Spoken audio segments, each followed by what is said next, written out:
All right, all right. Let's go ahead and tackle some notes here. We're just going to do one page and it will go by pretty quick.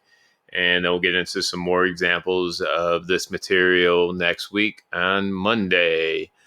And let's jump right into it. We just watched a quick video to get a little bit of understanding of what postulates are and kind of where they came from. Let's go ahead and start filling in some blanks. Postulates are rules. They're rules we follow in mathematics, specifically in geometry, and they are accepted without proof. The reason being they have been around for thousands and thousands of years, long before we were around or our parents were around. These are things that they're almost just like kind of commandments or laws. Like we just abide by them and we obey them. So anyhow, let's go ahead and fill in that last blank here. Theorems are rules that can be proven. And we'll get into more about theorems here probably next week. We'll be a little bit greater focus on those guys. So we got postulates and theorems. And we're going to go through a couple postulates here. One, the ruler postulate. And with this, we're talking about measurement. The points on a number line can be matched one-to-one with the real numbers. The real numbers that correspond to a point is the coordinate of the point.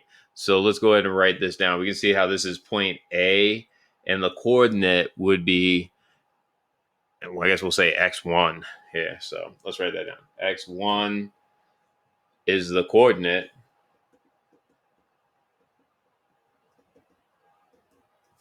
of point A.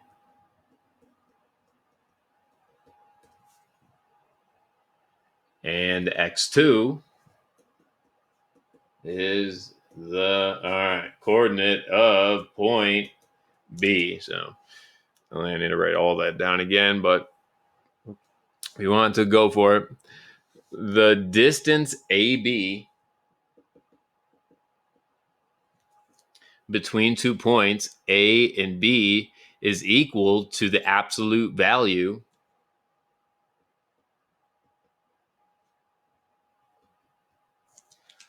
of the difference between the coordinates of A and B. And let's just write that down below how this would look mathematically. So the distance between A and B would be measured by the absolute value of the difference. So the difference would be subtraction.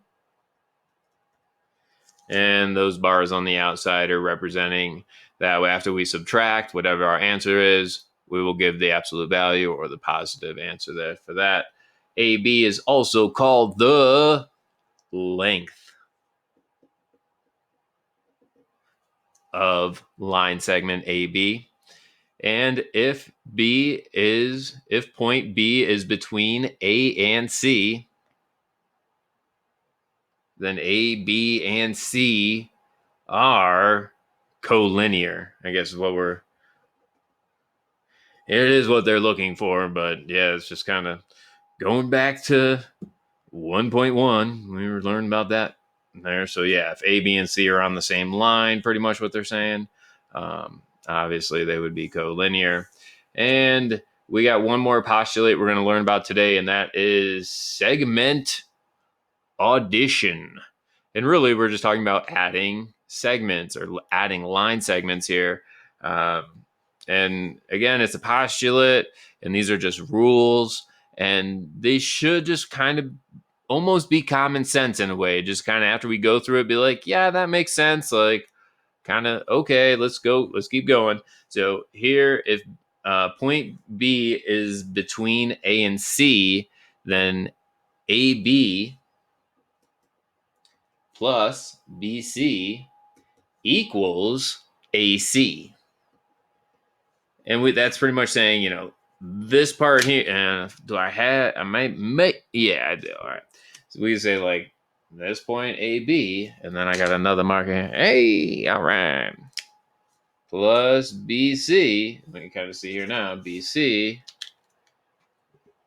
an AB. I don't want to probably ruin this here.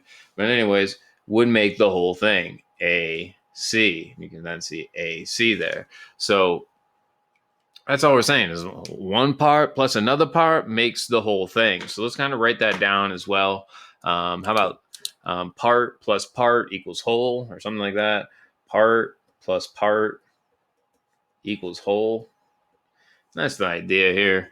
And we're going to go ahead and copy this down one more time over to here. So AB plus BC equals AC. Then B is between A and C. Okay. All right. Okie dokes.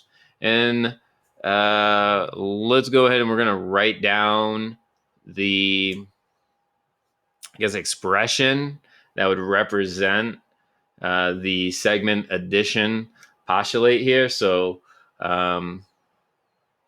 pretty much I'm going to give you the answer, and see if you can kind of fill in the blanks here. So the answer is going to be the distance PS. So what am I going to have to add together? See if you can kind of fill that in. I'll give you like 10 seconds, and then I'll write down what we should get there.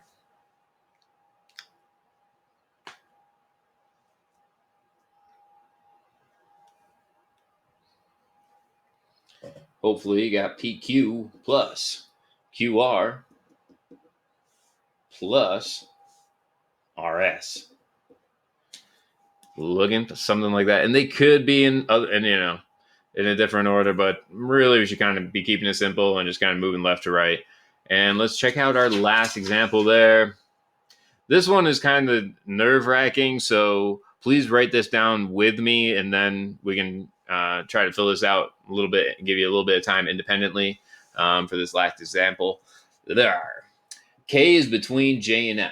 So first off, write a good line here, and then we're going to write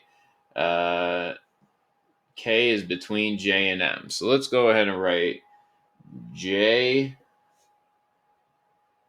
K, M. L is between K and M. So here we got K and M. Let's go ahead and write L in between them. L. So we got the first two done. M is between K and N.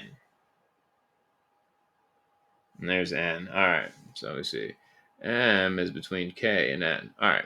Also, then they give us some info here. J to N is 14. That's kind of like the whole business here. See if I can. There we go. A little better. So J to N is 14. So that's from J to N. It's 14 units. K to M is 4. K to M is 4. And then they tell us JK plus is equal, to KL is equal to LM. JK to KL to KM. All these I know that my drawing is not precise here, but these should be the same units. This guy, and this guy. And then let's go ahead and see if you can figure out these missing units here. I'm going to give everybody about 30 seconds before I just kind of start filling things in and going forth.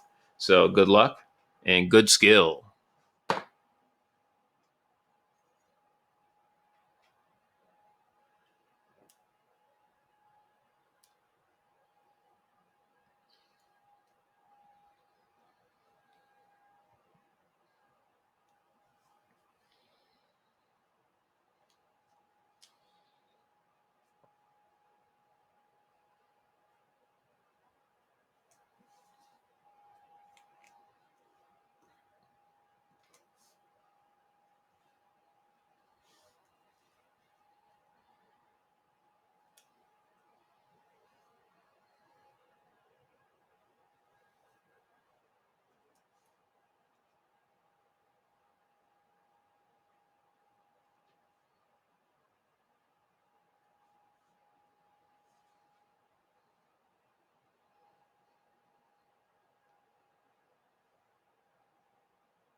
All right. Double check those answers on the bottom.